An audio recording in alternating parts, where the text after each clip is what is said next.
Good afternoon and welcome to the World Leaders Forum at Columbia University. We are very honored to be joined here today by Ban Ki-moon, Secretary General of the United Nations. The Secretary General's speech opens the 6th Global Colloquium of University Presidents.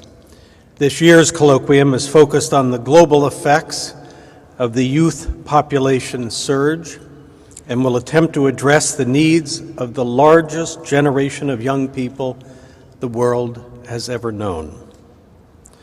For those not familiar with the genesis of the Global Colloquium of University Presidents, the effort came in response to the United Nations' expressed interest in engaging the global academic community to explore international public policy concerns. The first Global Colloquium was held at Columbia in January of 2005, and it addressed issues of academic freedom and of migration policy. In the years since, the Global Colloquium has been hosted by each of the 5 founding universities located in the Northeast United States and addressing other subjects such as climate change, the role of science in meeting global challenges, and last year's meeting on gender equality and empowering women. I want to recognize the former presidents in this, or the founding presidents in this endeavor, who have been such gracious and generous hosts to the colloquium in previous years. Amy Gutmann, president of the University of Pennsylvania, Richard Levin, president of Yale, John Sexton, president of NYU, and Shirley Tillman, president of Princeton. And finally, I want to extend a warm welcome to the presidents and faculty of 24 leading universities who have traveled from 19 nations and 5 continents to be with us today. But not finally, I also want to recognize Madam Ban. Would you please stand so that we could say welcome to you?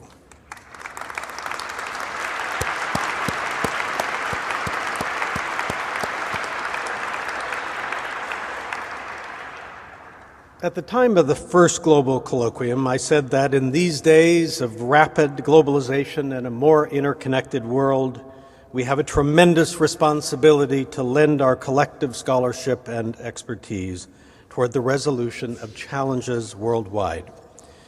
And that remains precisely the rationale for this gathering today. When one pauses to consider the vast potential for intellectual discovery and for advancing the public good, represented by the institutions assembled here, the sense of social responsibility felt by every leader of a major university becomes easy to understand. Since becoming Secretary General in 2007, Ban Ki-moon has been an inspirational leader of the United Nations.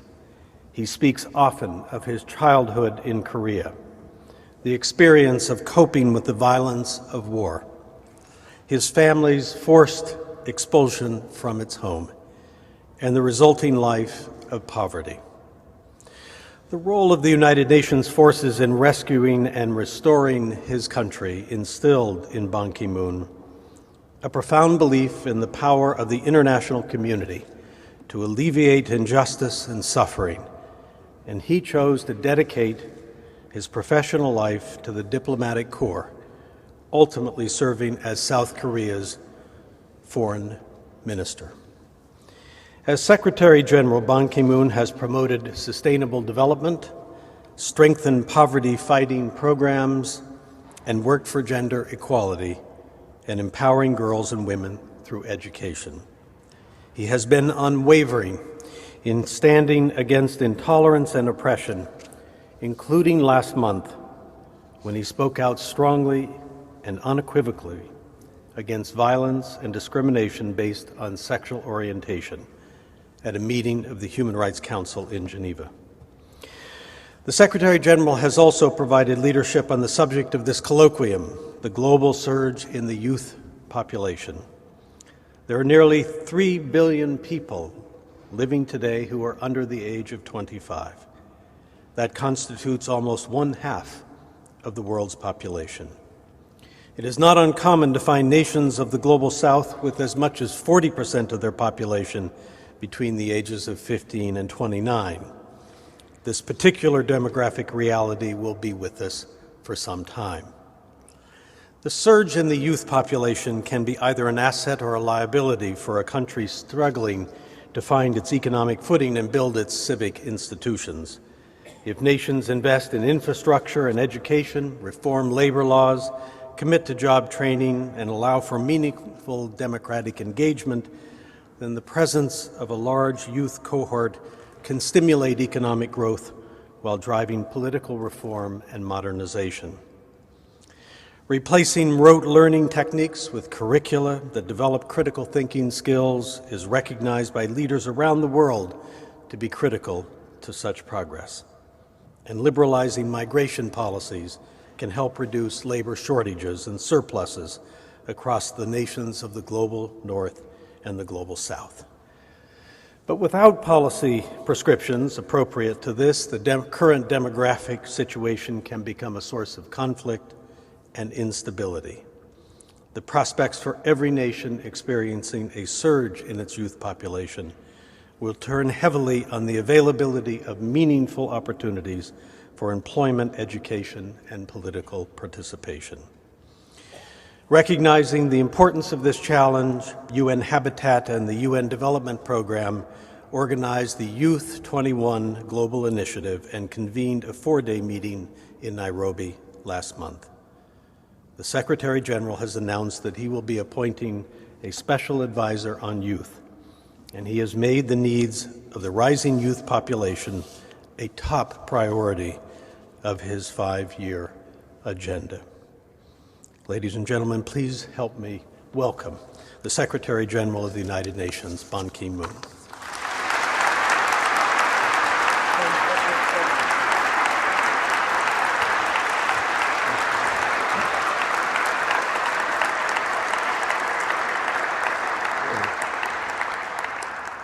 Thank you, President Bollinger, for your very kind introduction.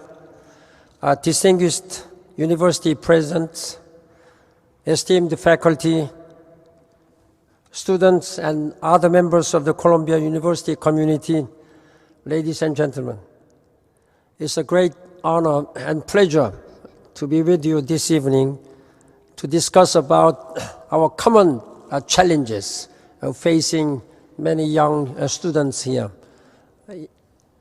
And first of all, before I begin and go into further details, I hope you will be patient with my voice. This is quite embarrassing moment for me. I was traveling 6 countries last week. I came back last Friday, traveling in warm countries and cold countries and hot countries. Normally, one catches cold not in cold weather. One catches cold in hot weather because of air conditioning. So some people told me that my voice is something like froggy. It's a very hoarse sound. I hope you will be patient for about 20-25 minutes. I'll try to speak softly as much as I can. As you know, every year this global colloquium addresses some of the most pressing issues facing our world. And United Nations has been working very closely with this global colloquium, particularly with the founding presidents of this colloquium. I have been honored to join a number of times, so I know how dynamic this forum is and how much you can achieve, and thank you for having me back. I'm especially happy that this year we'll be talking about youth with youth today. I look forward to a dialogue today with you. This beautiful rotunda has seen many dramatic events, including the protests back in 1968 I'm not endorsing those protests, but I remember the time well. I was myself 23, and I was also protesting from different places. The circumstances were different from here and there.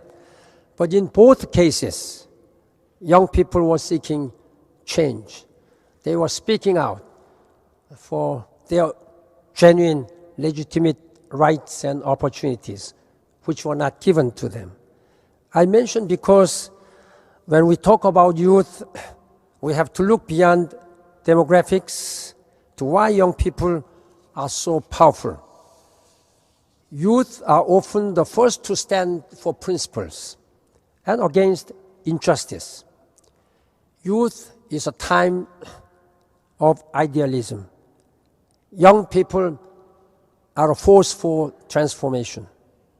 These are timeless qualities, but today's younger generations has a new advantage. You have the internet, Twitters, but as a child, when I first saw a television, it was early 1960s. I put my hand on the screen because I was so fascinated. Now, when my grandchildren see a TV, they put their hand on the screen because they expect it to respond to their command. Young people are using social networking to drastically alter power dynamics. Some dictators in our world are more afraid of tweets than they are of opposing armies. Young people are using Facebook and Twitter to organize a protest, speak out against the human rights abuses, and end oppression. If I may say something about my career, when these young people were demonstrating, they were going far ahead of policemen because they were communicating with all these emails and Twitters. They know exactly where police were advancing. So they were outpacing the police. This is something which are being used.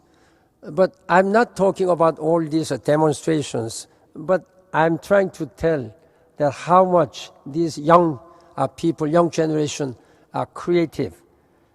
And I wholeheartedly welcome this kind of a phenomenon. At the University of Kansas, students are designing social media strategies for United Nations campaigns that we are going to send to all of our offices around the world.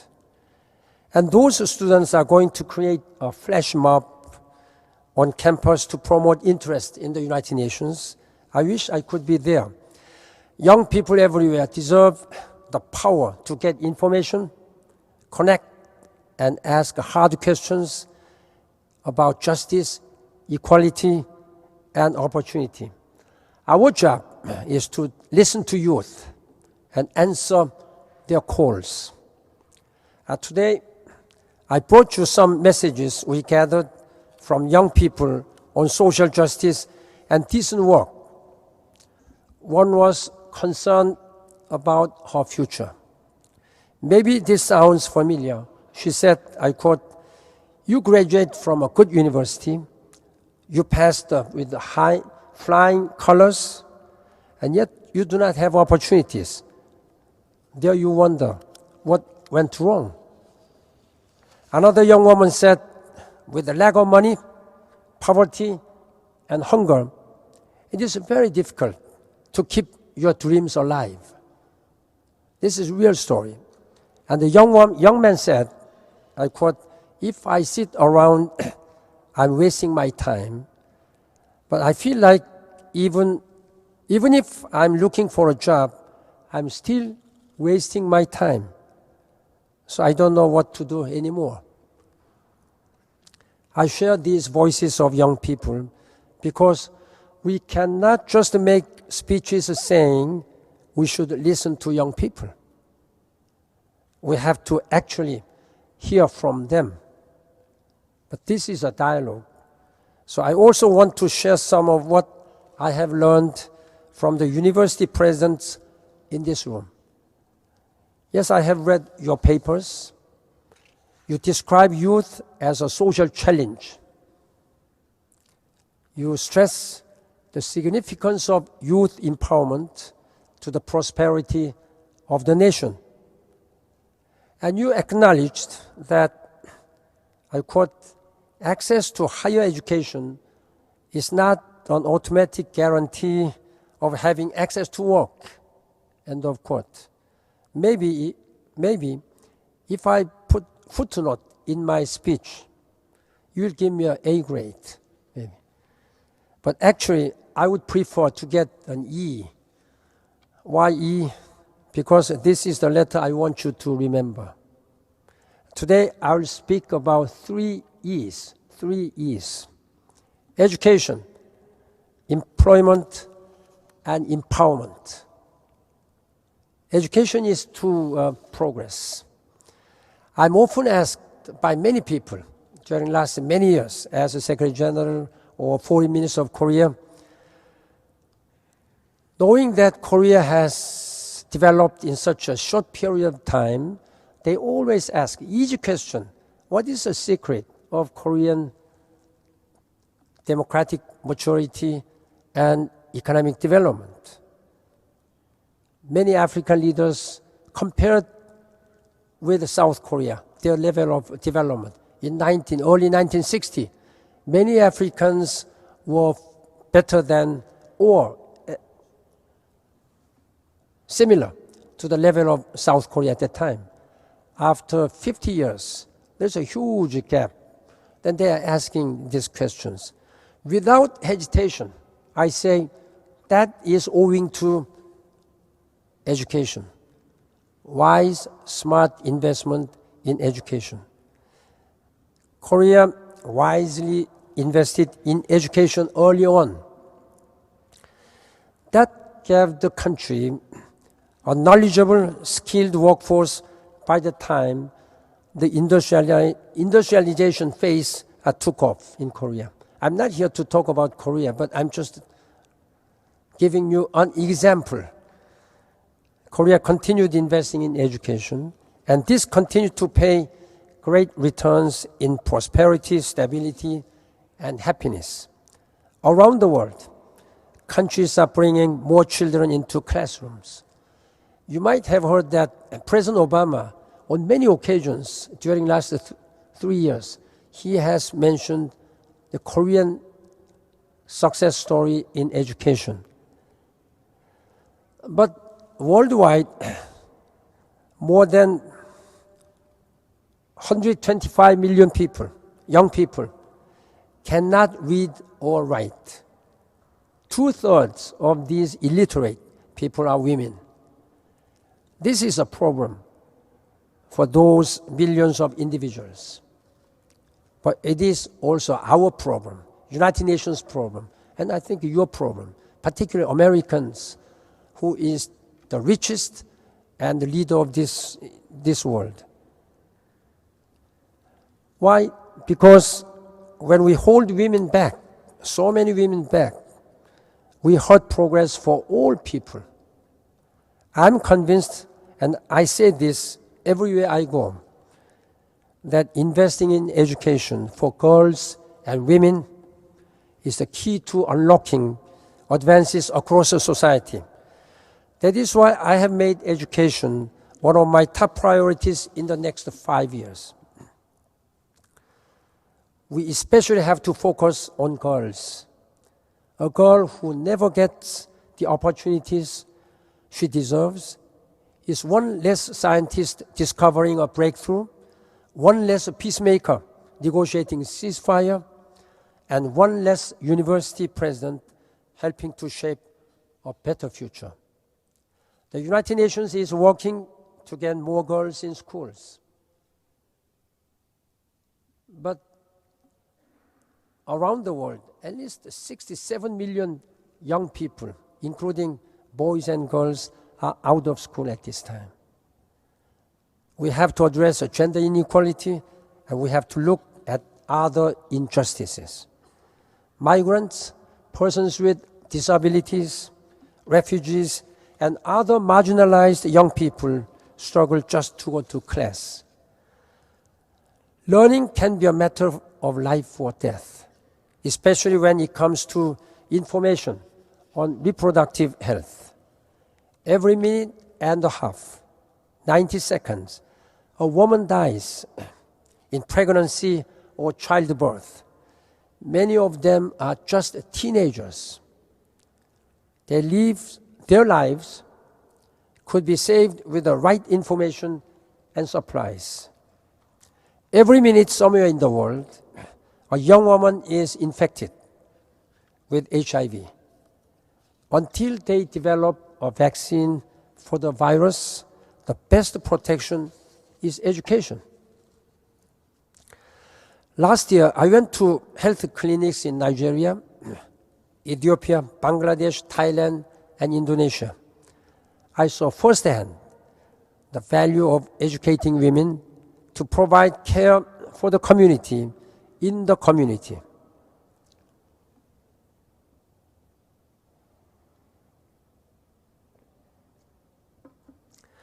Ladies and gentlemen, the second E is employment.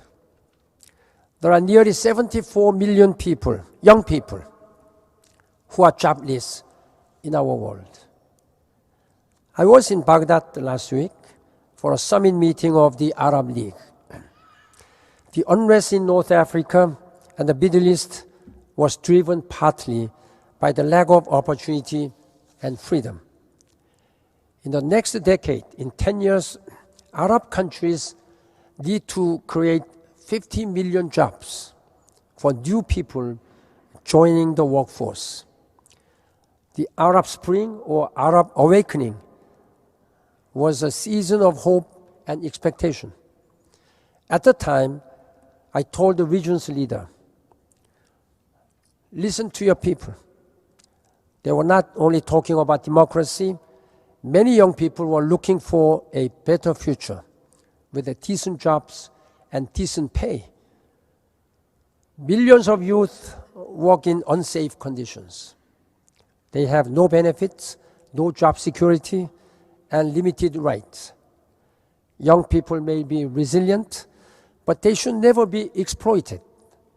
The opposite, we should be doing everything possible to encourage their potential.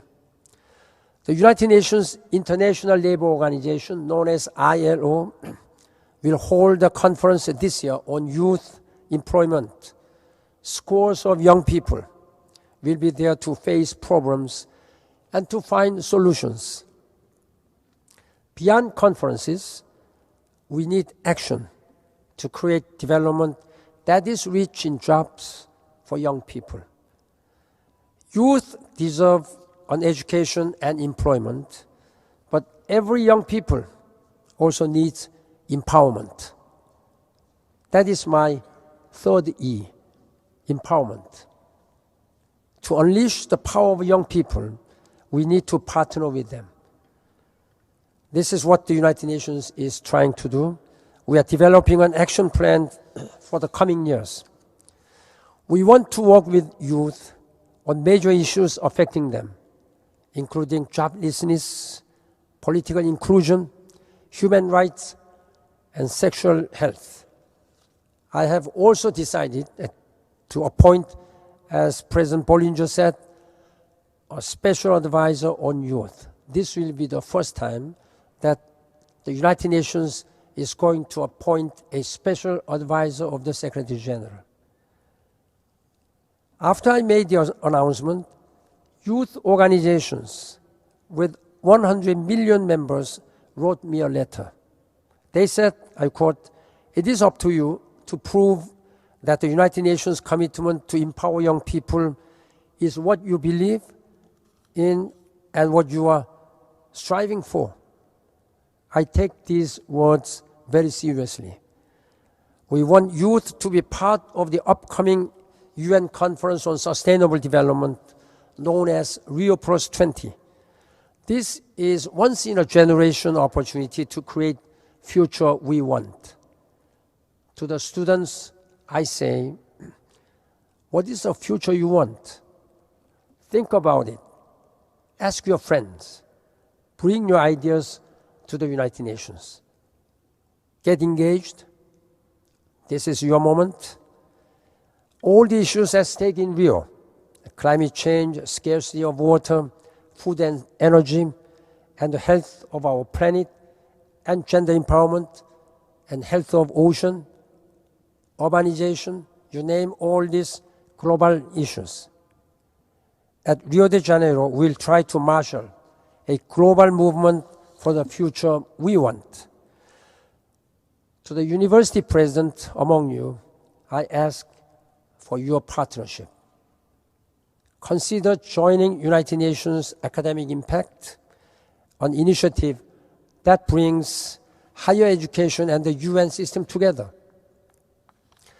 Above all, you have the responsibility, the president of university and professors, to train your students to think globally, to inspire your students to go out in the world, and to work not only for the betterment of their own country, but the betterment of all humankind.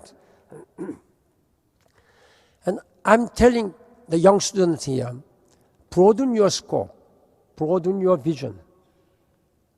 Go beyond the United States, or go beyond, look beyond where you are coming from.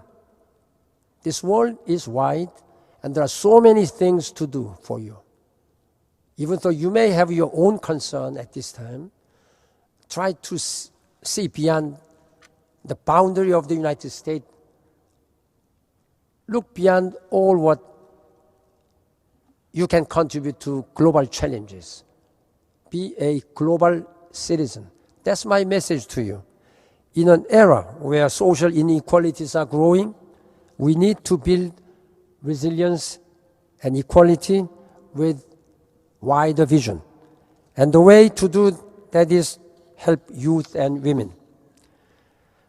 Ladies and gentlemen, old and young, but especially old, I've spoken today about youth because I believe we can change what is often called a population explosion into a global transformation. But let me say a word to the elders in the room. After all, I'm one of you, in fact. It's fashionable to say youth is a state of mind.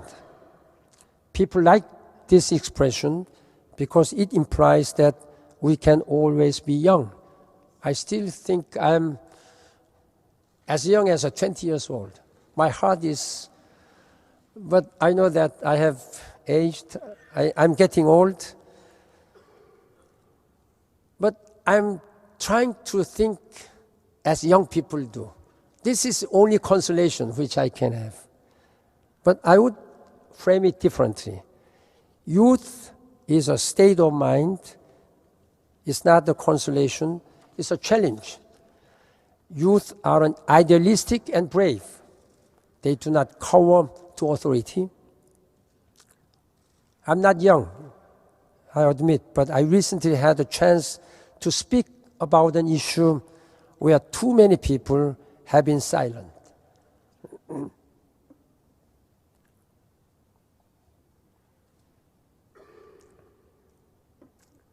The terrible violence and discrimination against people who are lesbian, gay, bisexual, and transgender.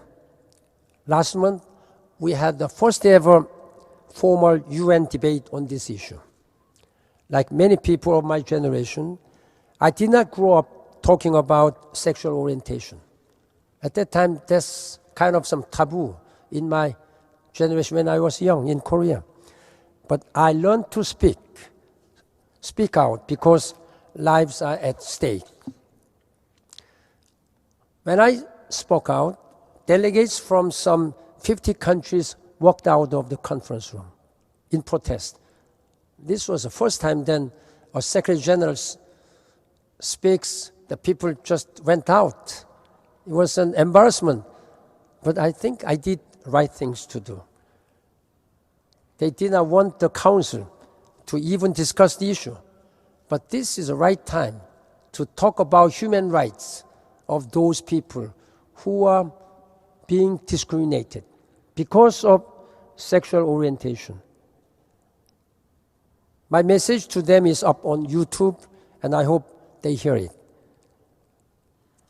After I spoke up for my belief, I received a great praise from some and brutal criticism from others. But my response to both was the same. Human rights are human rights. Human beings are human beings. I'm not in this job just for the easy issues where everyone already agrees. My point is, we can all be young in our attitude. The determination to right wrongs that drives young people can motivate all of us. All of you in this room today know this. And all of you in this room share these values and virtues. And I thank you very much for your attention and patience.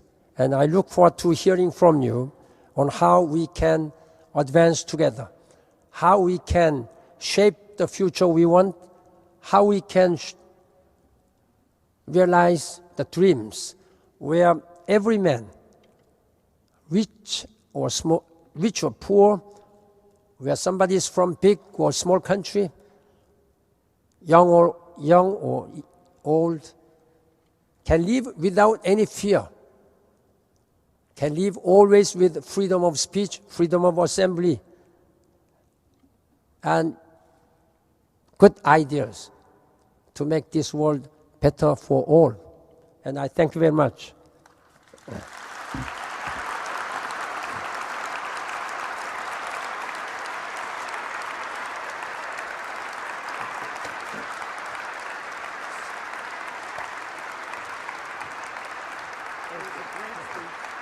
Now, are you open to any questions or Any questions?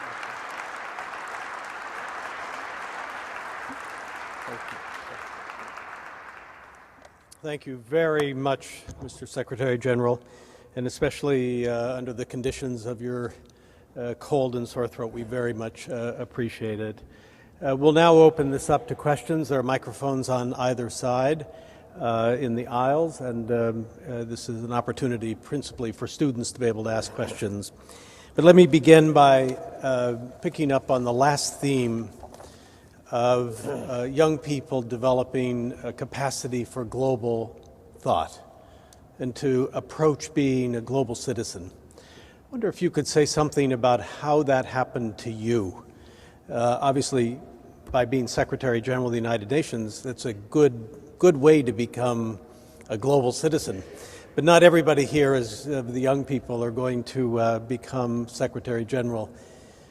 After you graduated from university in Seoul, how did you develop a sense of a global mind? I think I have been lucky because my job as a diplomat has to always engage with different group of people. Basically, diplomats are coming from different countries with different ideas, a different background. 37 years of my life as a Korean diplomat has broadened naturally my vision and my way of thinking, my way of, most importantly, understanding of the issues and understanding of different people's problems. That is the way I was able to cultivate my capacity as being a global citizen. Why I am asking you is that you are more or less living in the same country, either America or Asia or somewhere. Just try to look beyond your national boundaries. Otherwise, you will not be able to cultivate your capacity to become a global citizen. Now we need a global citizen. There is no boundary, in fact. For example, when you address climate change, then climate change doesn't respect any border. It impacts all around the world. So you are just a part of this global world, planet Earth. So let us be a global citizen. That's my message again today. Thank you. Yes. Hi, my name is Joanna Hayon Shin. Thank you for your time today.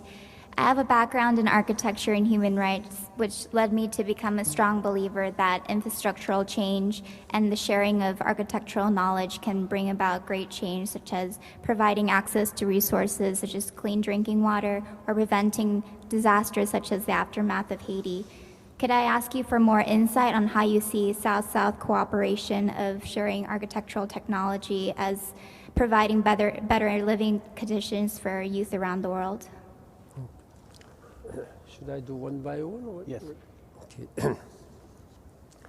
The world is suffering from a shortage of food. Particularly in 2008, world began to suffer from food crisis. And why this food crisis happens?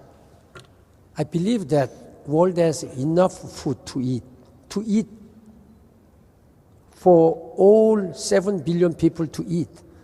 There is a serious problem of distribution, and we cannot control all this distribution.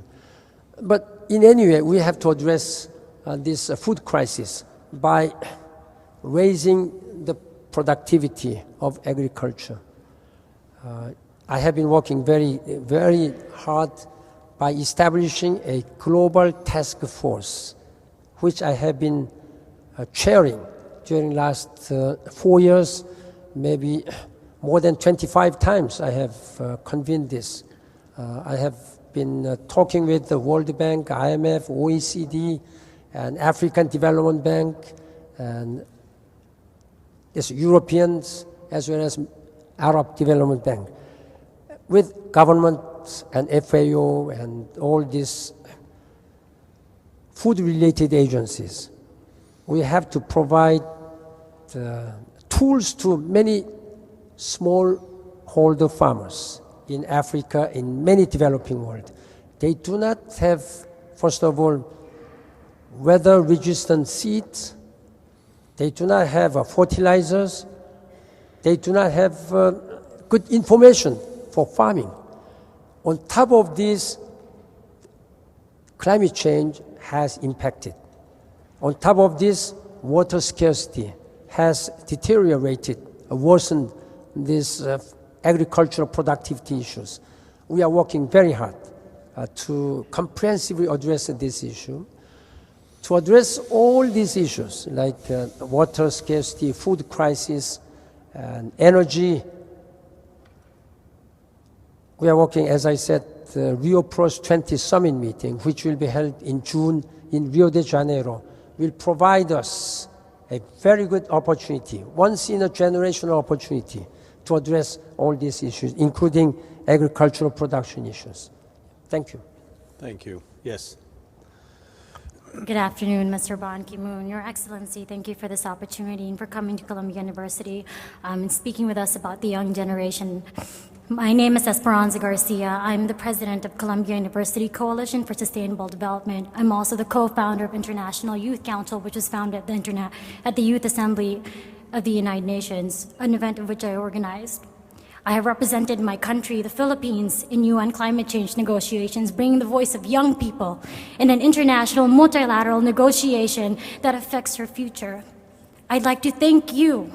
As you had mentioned, we do not have the power, we do not have the authority, and yet we have people like you who represent us in such an important process. Because not only does it affect our young generation, it affects the generations after us as well. I and the team at Columbia University are attending Rio Plus 20 as Columbia University Coalition for Sustainable Development, along with many other young generations, to build the future we want. We are also planning New York Plus 20 alongside informal negotiations in April. What I'd only ask for you, Mr. Ban Ki-moon, is not only to help, as you are already doing, young voices, such as the major groups of children and youth at the upcoming Rio Plus 20 conference. But I'm also asking for world leaders to look in how we can implement these policies and how these policies can be implemented in terms of financing in real terms. Because having negotiated in UN climate negotiations, of which I was the youngest delegate in the G77 in China, which we succeeded building Article 6, which built education and promoted education and climate change. And yet, it's always about the implementation and how this can happen. And so that's all we ask of you, is to see how you can have the strongest policy in place, but all it needs is a way of implementing it. Thank you very much. Thank you. I like that passion. I like the passion of young people in all global issues. You're not just learning, or you're not just studying books. You need to develop your capacity to address all these issues which are now happening, which will affect your future. That is why it's only natural, only legitimate for you to be concerned and to speak out about this climate change and sustainable development. Now let me tell you more about all this sustainable development in Rio Plus 20. International community has been really suffering from all these global challenges. You have been really consuming all the resources in the name of prosperity, in the name of consumptions. Then I believe that international community, we have almost reached the limit of planetary limit.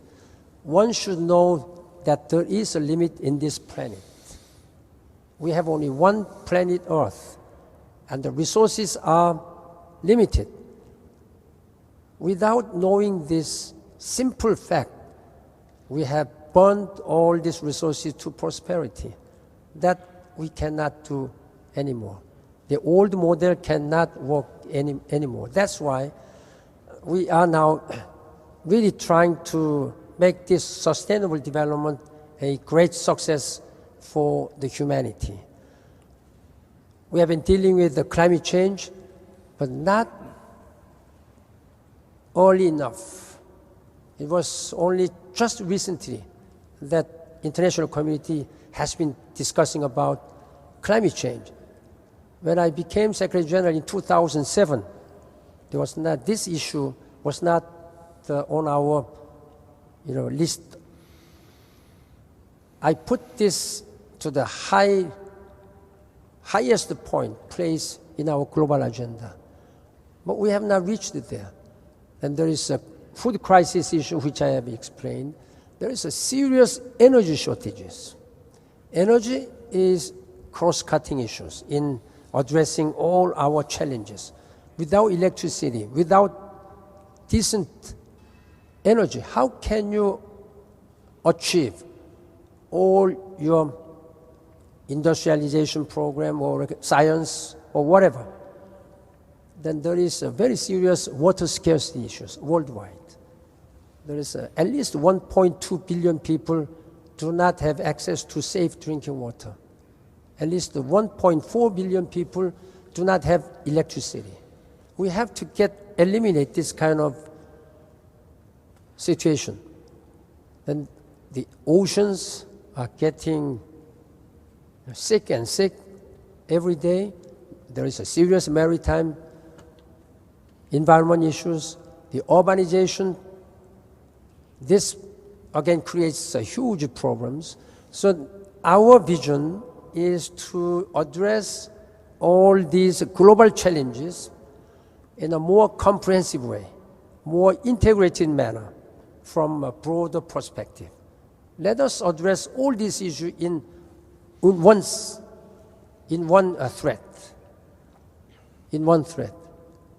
which has been dealt with in a separate venues. This is our basic concept. I think climate change should be the entry point, the most important point among all these global challenges. Then how we can address all these challenges? We have to have energy. Energy can solve this problem. Energy can be the most effective tools. If we have decent energy by all 7 billion people without shortages, then this will really accelerate our capacity to address climate change issues, water issues, food production issues, and sanitation, and addressing these global disease issues. So let us really try to shape our future by ourselves. I think your passion, your vision is very important. The young people should have this passion.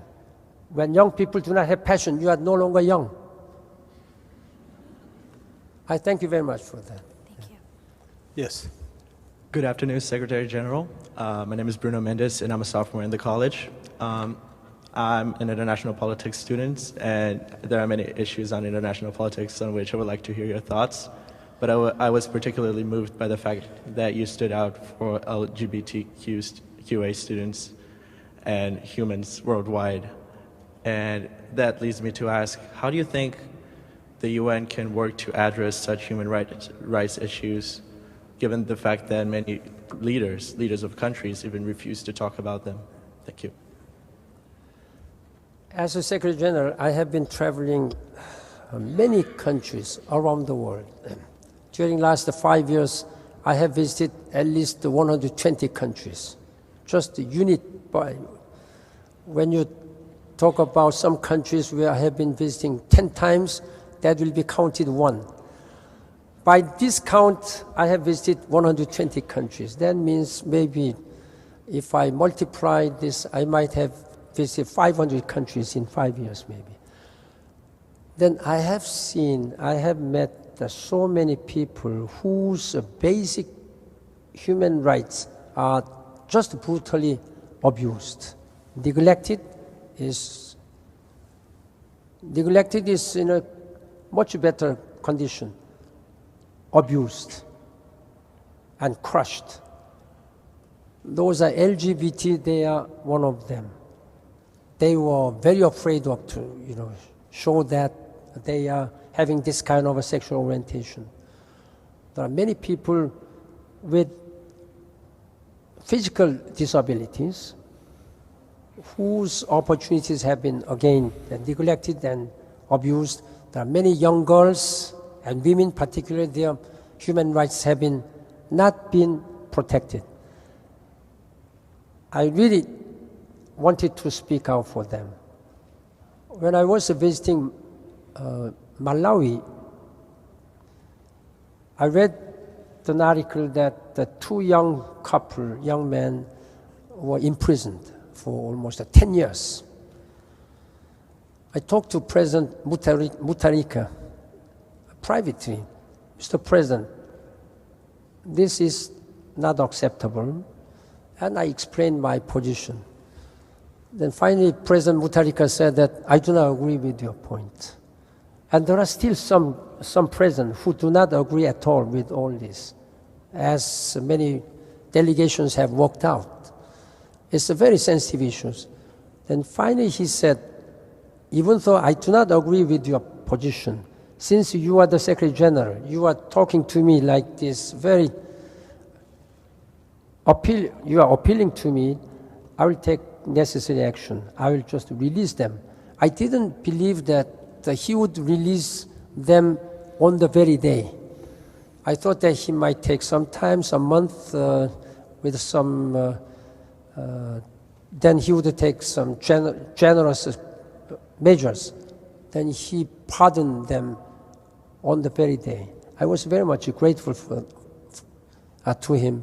But this is just one example, but there are tens of thousands of people who are suffering. UN is taking these very serious issues and will continue to ensure that all the people's human rights will be promoted and protected. That's my assurance and commitment. Thank you very much. Thank you. Yes.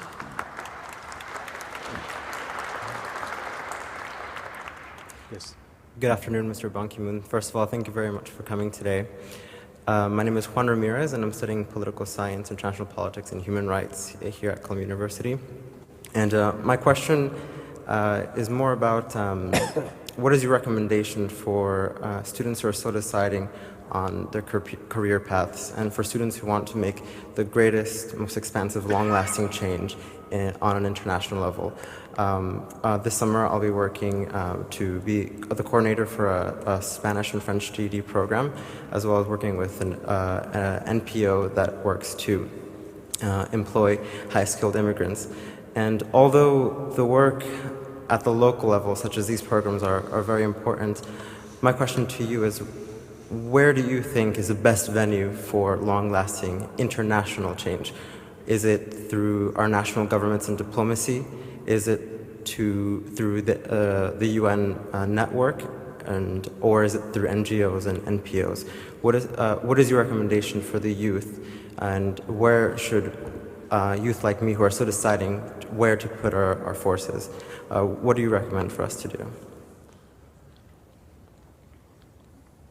When we address so many difficult issues, there is not a single answer, or there is not a single actor. This should be dealt with by all the actors altogether. For example, even particularly these kind of human rights issues should be addressed and dealt with by all the people. It's not only government. It's not only the United Nations. Civil societies, NGOs, they can have bigger voices, and they can play even more important role. Often, United Nations acts upon appeals from NGOs. We are not always acting upon governments. So United Nations cannot do our job properly without all your participation. It's very important that the students and young people, you also feel that you are part of this problem. You can challenge your professors, you challenge your congressmen and women and senators, you can challenge your business community leaders, or civil society leaders.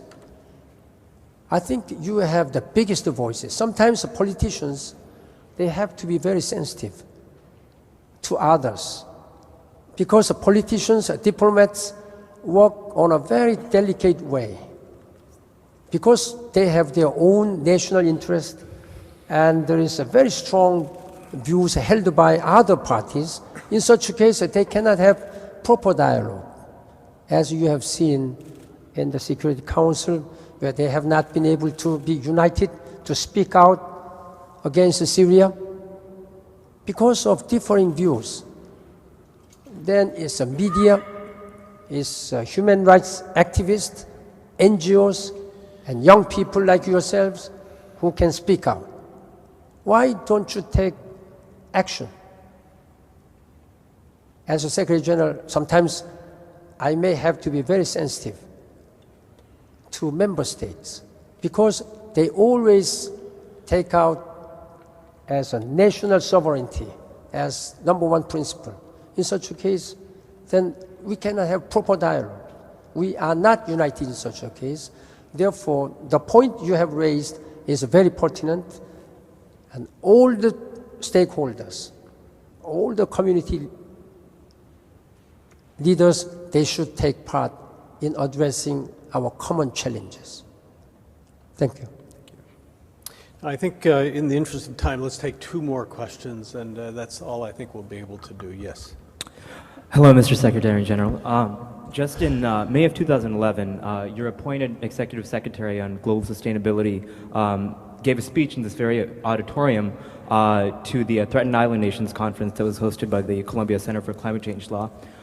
In that speech, speaking on your behalf, he expressed your commitment to the plight of low-lying island nations. And recently, the Global Sustainability Report came out, and there didn't seem to be much of a mention of environmental displacement, specifically the plight of low-lying island nations. And this is definitely going to be a growing issue in the next half a century to a century, and it will threaten global sustainability in many different ways. So I wanted to know what your thoughts are on that.